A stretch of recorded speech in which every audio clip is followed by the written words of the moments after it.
Bonjour, je vais vous parler du périnée, ou plus précisément du plancher pelvien.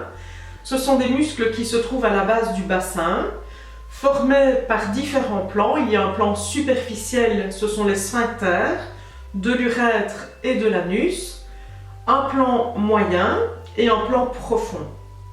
Alors ces muscles ont trois rôles principaux. Le premier, c'est le soutien des viscères. En avant, la vessie, au milieu, l'utérus et en arrière, le rectum et l'intestin. Donc les muscles forment vraiment un hamac qui s'étend du pubis jusqu'au niveau du coccyx et qui a un rôle de maintien des organes du petit bassin. Alors le deuxième rôle du périnée, c'est un rôle de sphincter. Donc il y a le sphincter de l'urètre à l'avant et le sphincter anal à l'arrière qui permettent une bonne continence.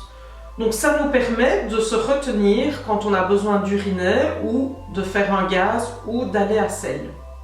Alors il y a différentes choses qui peuvent affaiblir le périnée. Tout d'abord la pratique sportive, comme par exemple la course à pied ou des sports où on saute. Et donc cela va provoquer des hyperpressions abdominales. Donc ce sont des pressions qui vont pousser sur les organes et pousser sur le périnée et donc l'affaiblir. Il y a ensuite la grossesse où pendant 9 mois le périnée va soutenir le bébé et donc soutenir le poids du bébé et des organes pendant la grossesse. Et lors de la naissance, ce périnée va se distendre pour laisser passer le bébé avec parfois une petite déchirure ou une épisiotomie et ça va affaiblir aussi le périnée. Et enfin, avec l'âge, il y a l'accumulation de toutes ces choses, les différents sports qu'on va pratiquer, d'éventuelles grossesses et puis simplement la distension des tissus qui est provoquée par l'âge. Donc il est important de consulter un kinésithérapeute spécialisé qui va réaliser avec vous la rééducation du périnée. Alors comment s'effectue en pratique la rééducation? Avant toute chose, le kinésithérapeute va procéder à un bilan manuel du périnée. Donc ça va lui permettre de déceler d'éventuelles douleurs et ensuite d'apprécier comment vous contractez vos muscles et comment vous les relâchez.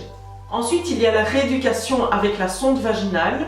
Cette sonde va nous permettre de travailler en biofeedback et en électrostimulation.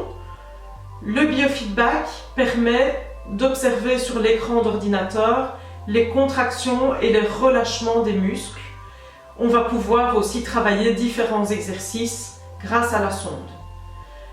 L'électrostimulation, c'est un courant électrique adapté qui va stimuler certaines fibres du plancher pelvien sans douleur. Et enfin, il y a la gymnastique hypopressive, donc on va travailler les abdominaux de manière hypopressive, c'est-à-dire qu'on va éviter les pressions abdominales qui poussent sur le plancher pelvien, comme lorsque l'on effectue des exercices abdominaux classiques. Ici, on va travailler en position couchée, assise ou debout, avec du matériel comme une petite balle ou une grosse balle. Si vous rencontrez des soucis avec votre périnée, n'hésitez pas à consulter un kinésithérapeute spécialisé.